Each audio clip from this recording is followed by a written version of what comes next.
Hello everyone, कैसे हैं आप सब लोग। तो इस वीडियो में हम लोग बात करेंगे कि हाउस बिल्डिंग का जो कॉन्ट्रैक्ट है उसके जो कंटेंट्स क्या क्या हैं और क्या क्या उसमें लिखा हुआ होना चाहिए। क्योंकि अगर आप लोगों को ये चीज़ नहीं पता, क्योंकि मैं एम्बेसी से एक बार वापस आ गया था, क्योंकि हाउस बिल्डिंग का मेरे पास कॉन्ट्रैक्ट तो था और वो वैलिड था और वो सही कंपनी ने मुझे दिया हुआ था।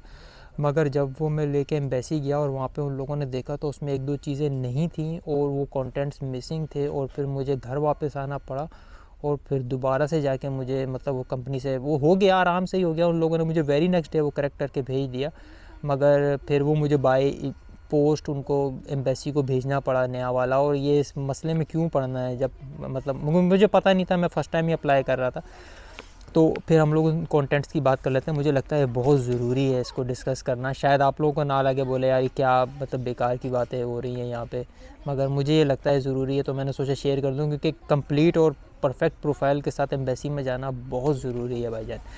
तो शुरू कर लेते हैं दोस्तों।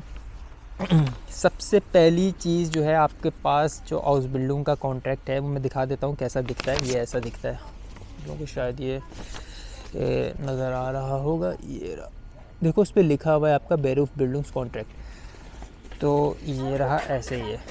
तो स्टैम्प वगैरह सब कुछ उस पर कंपनी की होनी चाहिए, बिल्कुल ऐसे। तो पहली बात तो ये है कि ये जैसे मेरे पास एक रिटर्न फॉर्म में है, मैंने नीचे साइन वगैरह सब कुछ किया हुआ है।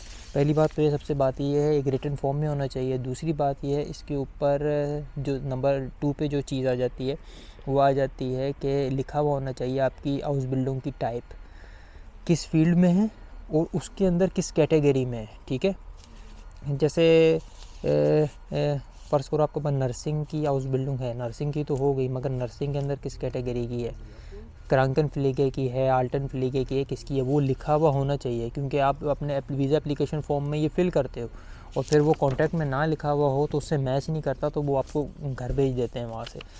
तो इसलिए ये चीज़ लिखी हुई होनी चाहिए।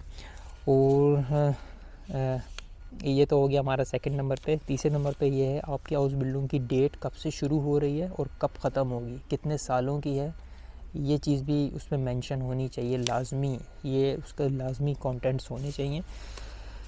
और आपके काम क्या क्या होंगे, आप लोग वहाँ पे कौन कौन सी ड्यूटीज़, कौन कौन सी जॉब्स परफॉर्म करोगे, वो भी आपके कॉन्ट्रैक्ट में लिखा हुआ होना चाहिए। ठीक है, तो ये हमारी 3 चीज़ें तो ऐसे हो गई दोस्तों। और आपका प्रोबेसाइट मतलब आपका जो प्रोबेशन पीरियड के जिसमें आपको वो चाहें तो निकाल सकते हैं कि यार ये बंदा तो हमने हायर किया और ये सही नहीं जा रहा है इसका काम। ठीक है, वो भी लिखा हुआ होना चाहिए। वो नॉर्मली 1 to 4 मंथ्स का होता है, इससे ज़्यादा का नहीं होता। तो प्रोबेशन पीरियड भी लिखा हुआ होना चाहिए उस पर। ये हमारी एक चीज़ आ गई। और सबसे बड़ी बात ये है फॉरग्यूटिंग्स से उसके ऊपर मतलब जो फ्लीग है वो भी लिखी हुई होनी चाहिए कि मंथली आपको कितने पैसे मिलेंगे विद टैक्स।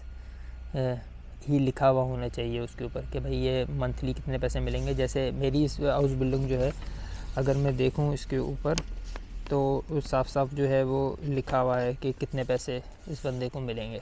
तो ये चीज़ भी लिखी हुई होनी चाहिए।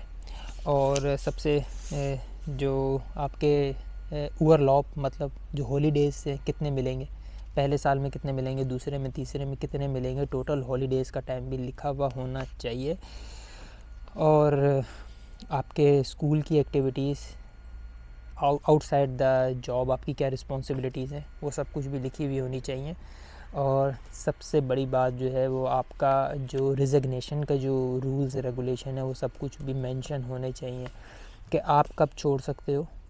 ठीक है, और आपका जो एम्प्लॉयर है वो कब कब आपको फ़ायर कर सकता है जॉब से, किन किन असूलों पे और कहाँ पे वो प्रॉब्लम्स पे वो आपको फ़ायर कर सकता है। अगर आप लोग चाहते हो तो इन सब कंटेंट पे मैं एक कंटेंट पे एक अलग अलग से भी वीडियो बना सकता हूँ। क्योंकि अगर मैं इसमें हर एक कंटेंट के ऊपर लंबी बात करने बैठ गया तो फिर तो बहुत ही लंबी हो जाएगी वीडियो। तो ये कुछ चीज़ें थी, आप लोग इनको अपने दिमाग में रखना। जब आप लोगों के पास हाउस बिल्डिंग का कॉन्ट्रैक्ट आए तो उसको अच्छे से पढ़ लेना। मेरी वाली गलती नहीं करना कि कॉन्ट्रैक्ट आ गया जर्मनी से आया है तो ठीक ही होगा। यूरोप वाले थोड़ी ना कोई गलती करते।